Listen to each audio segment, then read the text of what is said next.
Welcome to the Coast to Coast podcast brought to you by PlayPicks and thelines.com. I'm your host, Nate Weitzer, here on the East Coast, flying solo today as Josh Lander is flying across the country again, doing that big wig stuff. But we are still bringing you your favorite video of the day, player props after a nice 3-1 night. Last night, really, Bruce Brown, 1 rebound or point shy of getting us a clean sweep. As always, please like and subscribe to be eligible for those gift cards that we might resume after the All-Star break. And if you do need a FanDuel or DraftKings account, head to ftpicks.com or dkpicks.com to find those listings in your local area. As we know, last slate before the All-Star break here, 5 games on the docket tonight and some intriguing player props here. I'm starting with Luka Doncic, who is obviously back to his MVP form, just crushing it since Kristaps Porzingis was injured and then later traded. He's averaging 34 points and 10 assists on a 40% usage rate over 9 games, has a triple-double in 3 of his last 5 on the road. And his numbers against New Orleans, where he is tonight, pretty impressive, 30.5 points and 9.3 assists. The thing is, he didn't reach his props that we're looking at tonight, 39.5 points assists, in each of the last 3 meetings because they've all been blowouts, including 2 this season, 2 nights apart. Dallas blew him out, then got blown out. But the previous 3, 41 points assists, 58 and 40. I think that's about what we can expect tonight, probably even more, considering Luka in his last 3 is getting 37.5 points per game and is also leading the league in assist rate when he's out there. The Pelicans really traded defense for offense, flipping Josh Hart for CJ McCollum.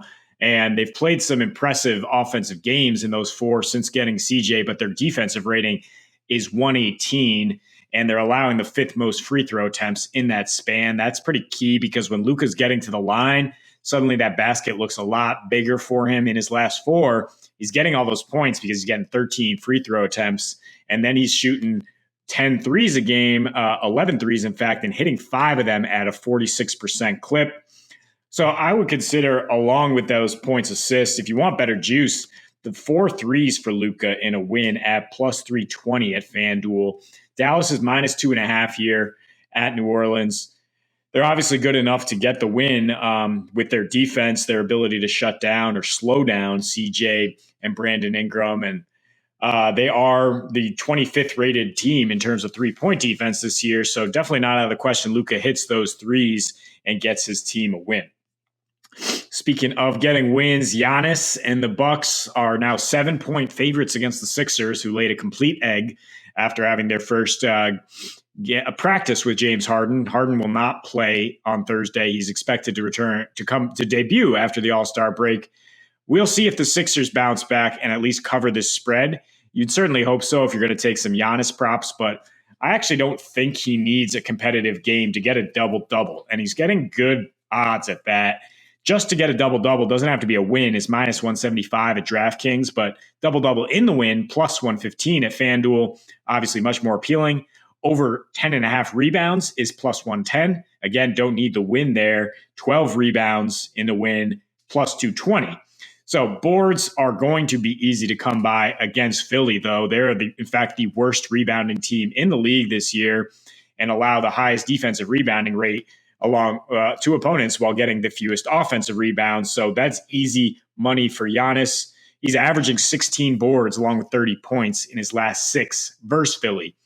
Now, the double-double seems like a lock as long as this game does remain close because he has a double-double in 7 of his last 11. The 4 exceptions were non-competitive games, 3 of which, in fact, the Bucks kind of got blown out. And when they blew out Portland, when Portland was about to tank before the trade deadline there, Philly is 9-4 against the spread as road dogs. So I think we can expect them to hang around here. They're going to show some pride after that embarrassment. I think they can cover the 7-point spread. And it's just such a good matchup for him to get those boards. He has a double-double in 11 straight meetings with Philadelphia. So if you want to take the points too, sure, 29.5. But I trust Giannis right more now to get those rebounds in a matchup with Joel Embiid. The Miami Heat are the other game we break down here on the game videos you can find at PlayPicks YouTube channel. And Bam Adebayo, I think, is going to be the biggest reason why they handle the Hornets tonight. Again, Jimmy Butler's questionable with a shoulder. Tyler Hero is out, so we might see a little bit more of Bam as a facilitator tonight. I would take the 16 and a half assists, rebounds at even money for Bam. He's boarding up against Charlotte, which has just played at a blazing pace all season. Kind of went into a lull but lately in their last 3 games, their pace is up about 108, which is the fastest in the league by about 6 possessions per 100 if used over the entire season. So that explains why Bam has 23 points and 15.5 rebounds per game in 2 matchups with Charlotte this season. It explains why Charlotte gives up the most points and rebounds to centers on the year.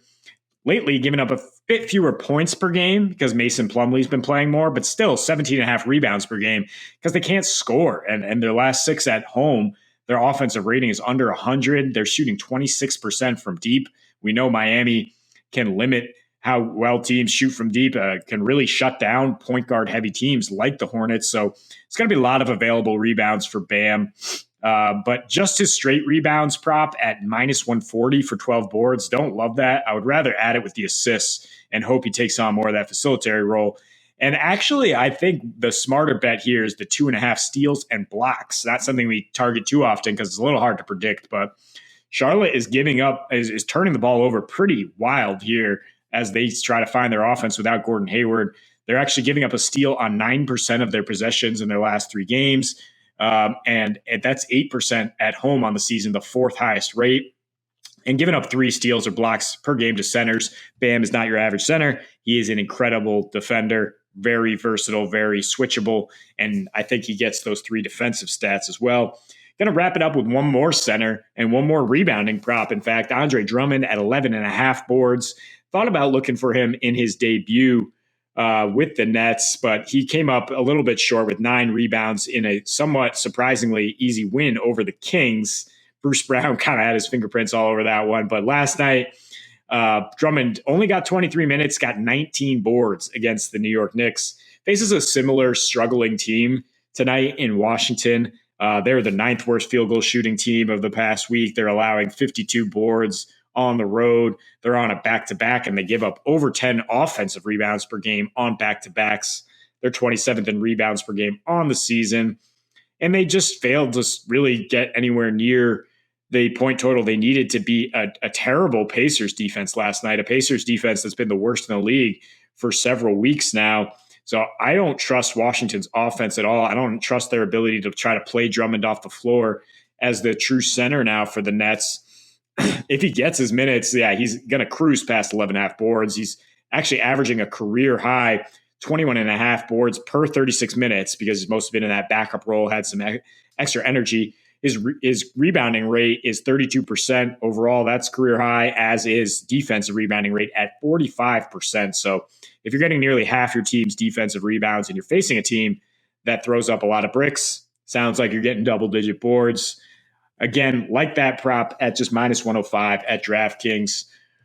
Hope you all enjoy the break. We will have a nice All-Star Game episode for you out tomorrow, breaking down the game, the dunk contest, 3-point contest, all the betting angles you might want to look at over the festivities this weekend. And we will give you a nice futures episode where we talk about MVP candidates and finals odds coming out of the break. Keep an eye out for that. And as always, happy betting.